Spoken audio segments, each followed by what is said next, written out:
Bienvenue à la galerie Thomas Bernard, Merci. Cortex Atlético. Je ne suis pas chez moi, je suis effectivement chez Thomas Bernard avec une exposition en 3 actes chez Alain Le Gaillard, chez Thomas Bernard et à la galerie Le Minotaure.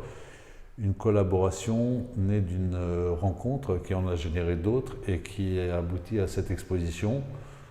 Avec Benoît, on se connaît depuis assez longtemps. En fait, on s'est rencontrés parce que tous les deux, on était impliqués, investis dans le bureau dans le comité des galeries d'art qui rassemble énormément de structures qui ont toutes des activités assez différentes. Enfin, le métier de galeriste finalement est assez large. Et finalement, l'appétit que Benoît peut avoir à montrer des choses que je ne connais pas et puis et la curiosité que Benoît peut avoir par rapport à des artistes qui aujourd'hui parlent de notre époque, finalement a amené à l'idée qu'un jour ce serait plutôt bien d'arriver à se parler avec une exposition, puisque c'est aussi un vecteur de communication d'un galeriste. Voilà, alors on collabore plus souvent, très souvent d'ailleurs, avec d'autres galeries sur des projets d'art moderne, donc qui sont dans notre domaine de prédilection. Et c'est un premier pas, c'est une première collaboration, en tout cas pour nous, avec une galerie d'art contemporain. Donc on a aussi essayé à travers cette rencontre de décloisonner nos deux mondes, qui sont le monde de l'art contemporain d'une part et le monde de l'art moderne d'autre part. Et ça nous a mené à cette réflexion et à faire des rencontres entre les artistes de Thomas Bernard, de la galerie Cortex Atlético, et des artistes qu'on représente au Minotaure.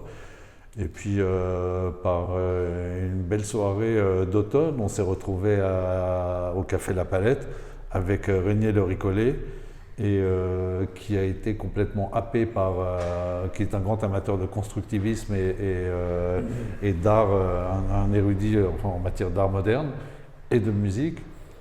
Et on est parti de cette collaboration en se disant qu'il voulait voir des artistes constructivistes. Et on est tombé sur Boris Aronson, il est tombé sur Boris Aronson, où c'était du constructivisme. Et en plus, il y avait la dimension théâtrale, donc le théâtre yiddish, le théâtre d'avant-garde et le théâtre yiddish qu'il a réalisé par la suite à New York. Et j'ai découvert à ce moment-là une autre dimension chez Régnier Le Ricollet, c'est son obsession pour le spiritisme, qu'il a retrouvé dans les pièces comme le Dibuk et d'autres pièces du théâtre yiddish. Ouais, c'est-à-dire que effectivement, par rapport à Régnier Le Ricollet, qui est un artiste vivant, enfin, je veux dire, qui est là actuellement, qui vit avec nous, qui est un énorme consommateur d'expositions, qui est effectivement, comme tout le monde, le Minotaure, c'est quand même une galerie qui fait référence, donc il était déjà assez usagé des expositions qui ont lieu dans ce lieu. Et puis ensuite, Régnier Le Ricollet, c'est quelqu'un qui va assez facilement dans son travail aller chercher des points d'appui, des points de référence, qui va s'amuser presque à les carotter, en fait, une histoire de l'art pour aller chercher un peu des pépites, un peu nichées.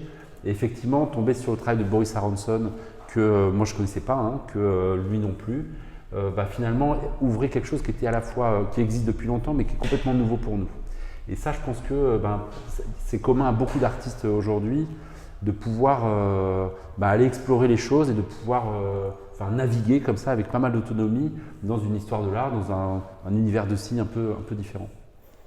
Alors très rapidement, il s'est approprié l'univers de Boris Aronson et du théâtre yiddish. En aucun cas, on a voulu à aucun moment faire une comparaison ou les mettre l'un face à l'autre, mais plutôt permettre à Régnier Le Ricollet de s'immiscer dans ce monde un peu mystérieux et de se l'approprier et de recréer autour de ça un univers. Et donc, un des points qui ont fini par le convaincre, et peut-être le plus important, c'est cette pièce du Dibuk, qui est un peu le thème de chapeau de l'exposition, et qui parle de possession, puisque c'est une jeune femme avant son mariage qui va se faire posséder par l'âme d'un jeune homme qui n'a pas suivi le cheminement jusqu'au ciel, et donc il se retrouve à posséder cette femme, à la torturer, à parler à sa place, à s'approprier son corps et à l'agiter comme une marionnette. Et c'est quelque chose sur lequel, de manière détournée, Régnier a travaillé, comme la pièce qu'il avait présentée sur l'exposition sur le spiritisme au musée Mayol.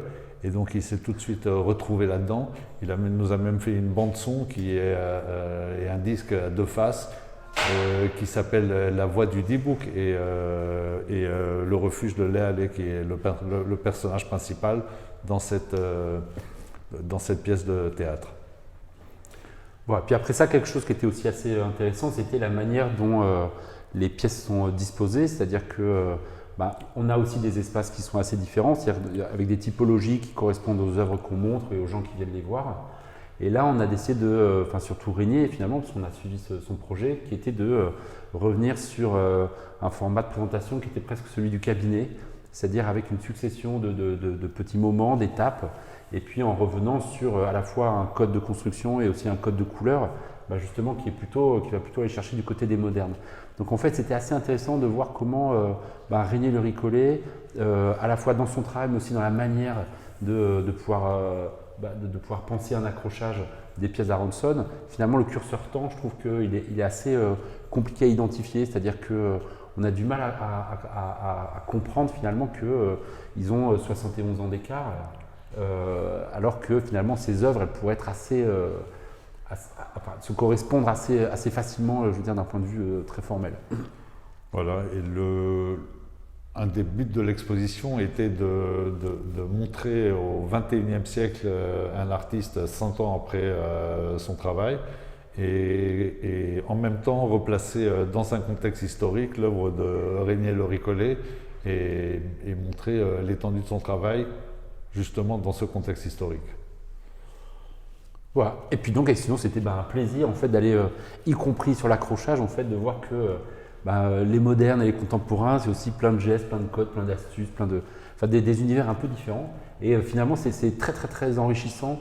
Et je souhaite en fait que de plus en plus, on puisse se permettre, sans aucune maladresse finalement, de pouvoir associer des choses qui a priori semblaient un peu incongrues et que finalement, si on n'essaye pas de regarder ce que ça peut donner. Je ne sais pas, de mélanger des huîtres avec du benko, finalement, ça ne marchera jamais. Donc, c'est des tentatives qui donnent des résultats assez heureux. Donc, rendez-vous pour cette exposition qui s'appelle Sonate et qui se joue en 3 actes à la galerie Cortex-Atletico chez Thomas Bernard, à la galerie Le Minotaure et à la galerie Alain Le Gaillard. Merci beaucoup, à bientôt alors. À bientôt.